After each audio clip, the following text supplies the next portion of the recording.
మీకు తెలుసా ఈ book Mexican mafia, skin heads, ప్రిజన్స్లో మ్యానిపులేషన్స్కి యూస్ చేస్తున్నారు అని? ఈ బుక్ చాలా పవర్ఫుల్ అండ్ ఈవిల్ అని తెలుసుకొని టర్కీ, ఇరాన్, యుఎస్ ప్రిజన్స్లో బ్యాన్ చేశారు అని. ఈరోజు మనం ఈ book the 48 laws of power యొక్క ఫస్ట్ లా గురించి తెలుసుకుందాం.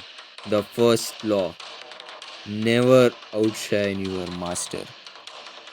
మీకు స్ట్రాంగ్ నమ్మకం ఉంది వాళ్ళు మంచివాళ్ళు అని, కానీ అది మీ పర్సెప్షన్ అంతే. మీరు ఒక మనిషి ట్రూ ఇంటెన్షన్స్ గురించి ఎప్పటికీ తెలుసుకోలేరు. మీరు మీ మాస్టర్ని మించిపోతే అది మీకే ప్రమాదం, ఎందుకంటే హై ఛాన్సెస్ ఉన్నాయి రెస్పెక్ట్ని కాపాడుకోవడం కోసం మిమ్మల్ని ఎప్పుడైనా డిస్ట్రాయ్ చేయొచ్చు. ఎందుకంటే వాళ్ళు ఎప్పుడు పైనే ఉండాలని అనుకుంటారు, ఒక రాజులానే ఉండాలని అనుకుంటారు. అందుకని wait for the right time.